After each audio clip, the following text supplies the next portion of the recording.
Okay, welcome back, everybody. I'm joined on stage now by VP of Technology and fellow at Uno Square and fellow hoodie enthusiast, Mark Brown. And he is going to talk to us today about development of cloud-native solutions with AWS. So, perfect. Stage is yours. Hi, everyone. So my name is Mark Brown. I'm the VP of Technology Products at Uno Square.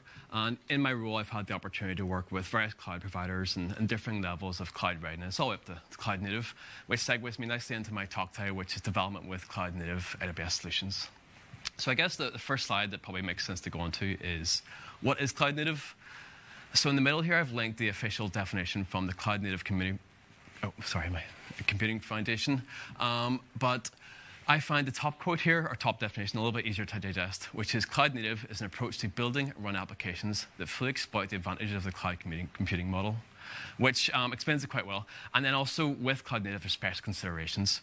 And simply migrating legacy systems to the cloud requires that they're cloud infrastructure ready. Additional effort is required to fully leverage managed services and become cloud native. And what I mean by that is, rather than just sticking your application onto an EC2 and running it that way, to fully leverage it, you have to, utilize, some of the cloud managed services like S3 or SNS and whatever else.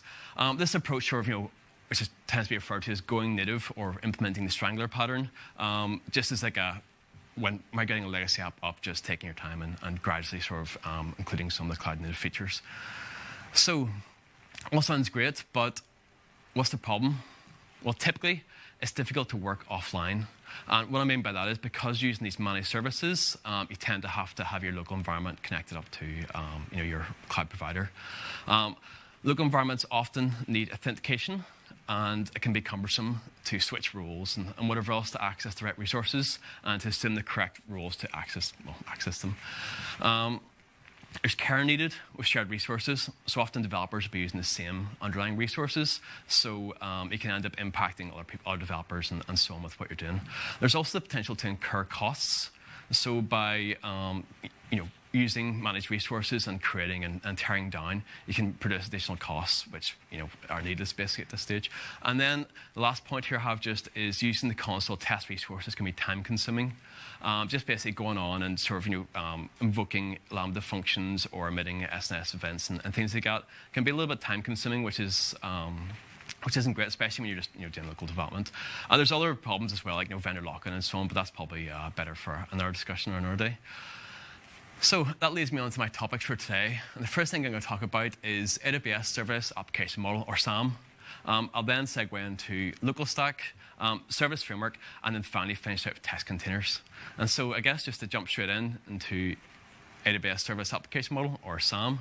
The AWS Service Application Model is an open source framework for building service applications. It provides shorthand syntax, express functions, APIs, databases, and event source mappings. It actually even has a little nice CLI command you can run, SAM init, which can, right from the get-go, a guided approach to creating your service application. And then to build applications with SAM, use templates. And here's an example template here. Now, this is a fairly basic one, so it's just got two functions in it, a hello world and another world function. I actually originally had another world function as goodbye world, but it was a wee bit morbid, so I changed it across to another world function. But you can see here, it's just two Lambda functions. One runs a .NET Core 3.1 runtime. The other one's on Node.js 10x. And they're mapped to different URLs and things like that. But hopefully, if you're familiar with CloudFormation and YAML and stuff, it's fairly easy to read. And using these templates then, once this is built, we can then start invoking some sort of actions with the CLI that comes along with SAM, which are very handy. The first one is build, which just basically packages your functionless, your Lambda functions into like a .AWS SAM directory, which then can be invoked later on and help us running it locally. The next thing, which is actually very handy, is the generate function.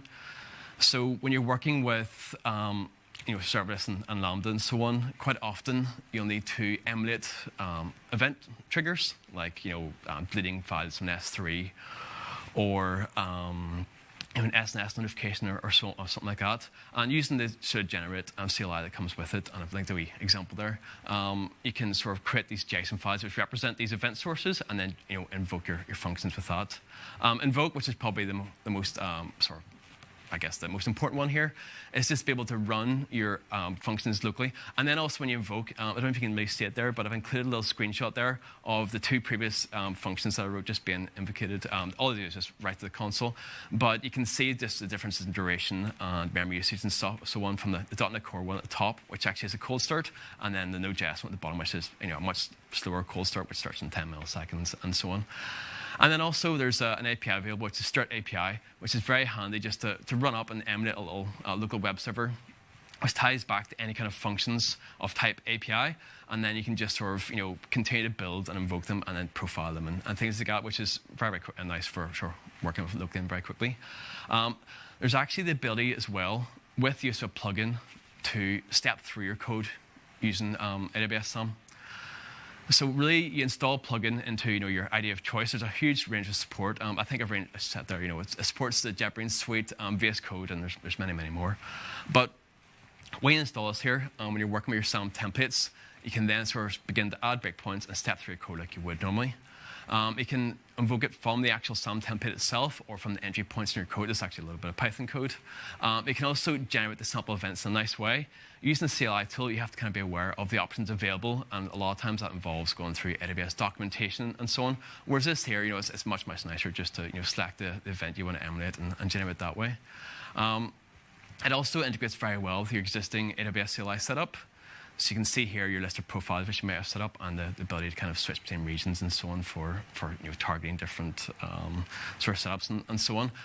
And also with this plugin, you get an Explorer, which is super handy for verifying any kind of effects you've had on your AWS environment if you're uploading S3 or so on when you're invoking these locally and testing it locally. So quick summary. With AWS SAM, you can run and step through debug with a plugin. You can generate example events very quickly, for S3 or SNS or whatever you need to do, your entry point to your Lambda function. You can profile functions very well, which you saw hopefully in that previous screenshot, but we're still reliant on remote dependencies. And this now segues me nice into my next topic, which is local stack. So local stack provides an easy-to-use testing mocking framework for developing cloud applications. It spins up a testing environment on your local machine that provides the same functionalities and APIs as the real AWS cloud environment. It was originally developed by Atlassian, who have then open sourced and it's had a lot of support and so on from them. And the idea is it gives you everything you need to run your AWS project. Well, everything that's got set up for. So here I've set up, I've put a slide together of just some of the main features that come with it by default. And you can see that the list here is quite comprehensive of what you can cover. There's also Pro and Enterprise versions. But typically, the standard version covers most of what you need, unless you specifically want to emulate the EKS or something like that, or RDS and things. So to set up with local stack, I actually recommend using Docker Compose. And really the reason behind this here is you can spin it up and clear it down very quickly. There's a couple additional steps here with Macs. You have to set up a symbolic link, but it works incredibly well once you get up and going. It's also possible to configure endpoints individually. And what I mean by that is for each of the service, having a different sort of endpoint available for S3 and for SNS. So when you're running your SDKs in your application, you can basically just target a specific endpoint, and it keeps everything nice and isolated and so on. It's also possible to do services individually. And what I mean by that is you can spin up S3 or SNS or whatever services your application needs, rather than just spinning up absolutely everything. And then sort of link it back to what I talked about earlier. Each service has a separate API. There's also a nice little CLI tool you can install, which is AWS Local. So rather than, for example, having to put in your endpoint each time you run the CLI and so on, you can just basically type in AWS Local, S3 LS, and it'll list all your local stack S3 buckets and things like that. It's also possible to build recorded calls. So if you want to basically spin it up and have some resources created by default, you can create these recorded calls and then basically just create your own sort of Docker container from local stack, embed that file in, and just start it up and have everything sort of provisioned without having to sort of create it every single time, which is very, very handy. It also supports error injection to emulate real environments. For example, if you want to test the throughput and so on with some of the services, you can set that up so you can get errors thrown back and so on. And there's many configuration options available. Like you can see the verbose output and whatever else. On GitHub, it'll have the full list of everything you can configure. And they're also even building their own API documentation at the moment, which will hopefully be pretty comprehensive. And then next up is the usage. So I talked about this a little bit already, but you can use the same CLI as the real AWS. However, the AWS local sort of wraps around it and makes it quite nice to use. With your application code, you basically just add an endpoint that targets the service you need. So rather than targeting the real S3, if you want to use your local one, you basically just replace the endpoint, which I've actually shown down below there with SNS, in fact, although that's actually using a .m file with JavaScript. You can sort of target that way and do it in that form. You can use it with monoliths, microservices, AWS SAM, and whatever else. It's basically just a Docker container you spin up, and you can just interact with it like the way you normally would. There's some considerations when running it in Docker with SAM, for example, because they're both running in Docker and whatever else. But it's just typical kind of problems you might encounter. You can build CloudFormation stacks or target with Terraform. So quite often with CloudFormation, you'll see people, sort of continuously deploying and tearing down stacks. With this approach, you can actually just target your local environment and test your CloudFormation that way. Now, again, it's limited to the sort of services you have with a local stack, but it does actually work quite well. There is a dashboard available, so you can see what's running and so on. However, the default version is fine, but the pro version is much, much better. Although I actually have to admit, I haven't actually used the pro version. And again, it's very fast to tear down and rebuild with Docker, so you can spin up super, super quickly. And then a quick overview of local stack and what you can do with it. So now you can develop offline because you're running the services locally. You can reduce shared development items. So developers sharing S3 buckets and so on can now just use their local stacks and sort of prevent those conflicts. Very quick to clear down, which I've sort of already talked about. There's no requirements for AWS authentication, so you don't have to set up your AWS CLI. Well, actually, you do have to set up, but you can use mock details and so on with local stack.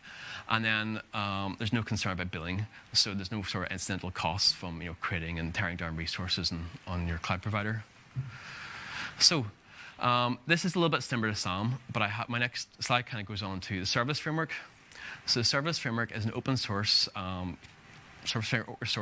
lets you develop and deploy service applications to AWS, Azure, GCP, and more. So this one's actually decoupled from the cloud provider. And the reason why I kind of brought it in is just pretty because of how well it interacts with local stack. So just to give a quick example of how you might set up your service framework, in the same way as AWS SAM, it has a YAML file here, which just this one's quite straightforward. You sort of specify your provider, your runtime, your link to your entry point, HTTP paths and methods and so on.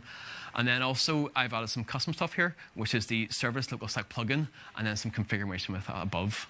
And really what this lets you do is, rather than sort of when you're developing with your service framework and deploying, you can deploy instead to local stack and verify that way, rather than deploying up to AWS. And I'll just get a little bit into the usage here.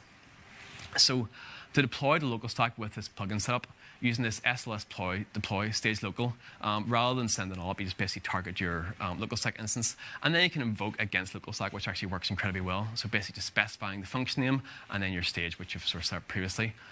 And then also has some really nice logs to be able to kind of view the kind of output from your functions and so on. Now again, this is quite similar to SAM, but just because it integrates so well with local stack, I thought it was worth mentioning.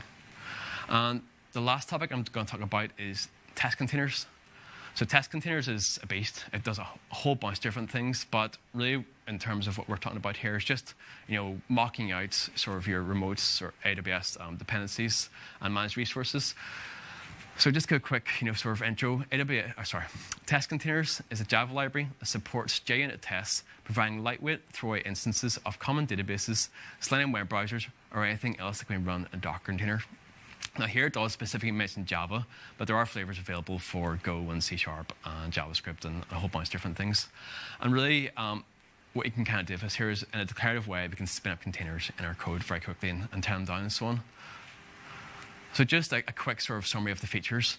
It uses the underlying Docker engine on your computer to spin up containers in our code, and specifically target towards integration tests. And it's very handy of working with dependencies and keeping the tests isolated. And just down below, I've included a little code snippet just to show a generic container, which you specify the image name with exposed ports and so on, and then one of their pre-built modules or pre-built containers. In this circumstance, it's an ML SQL container, which has some extra APIs available tied specifically to what you're working with. And then the great thing about test containers is it integrates incredibly well with local stack, and they have a pre-built module, as you can hopefully see in the screenshot there. So with this here, you can specify your services, as many as you want, basically using this sort of code here. And as you can see, when spinning up here, down below in your tests, using the AWS SDK, you can target the local stack buckets and so on, and create your content that way. So if you're writing integration tests and you want to verify before and after with some of your code and so on, spinning up local stack containers, setting the integration test to use the endpoints supplied with it, and you're sort of verifying the before and after state actually works extremely well. So sorry, I've laid through a couple of things there. I'll just move on to the summary page of everything I've talked about. So the top one, AWS SAM, and a quick summary. It builds their architecture using these SAM templates. It does a whole lot more, actually, but just for the purposes of this talk, what you can really use it for is to debug and step through functions locally very quickly, especially when you pair it with the AWS plugins that are available for a lot of the IDs and so on. And you can also generate mock event JSON, so you can emulate the event triggers for a lot of your Lambda functions and so on. Local stack, which mocks out many different AWS resources. You can spin it up with Docker and tear it down very quickly, and you can pre-populate it, and you can use error injection and so on. Great piece of kit. And there's additional features with Pro, but in most cases you probably aren't going to need it. Serverless framework, which is a little bit more, it's quite similar to SAM, but just with how it integrates so well with local stack, I thought it was worth mentioning. And a lot of people I know actually use it for their CI/CD and whatever else. And the last one is just test containers. And this is really just being able to, in your sort of code, being able to spin up your local stack container and target your integration test towards it and be able to verify before and after and so on, rather than relying on sort of real AWS resources or basically being unable to test your application because it is managing, is targeting remote items. And yeah, I think I've actually blazed it up pretty quickly, but that is me. Excellent.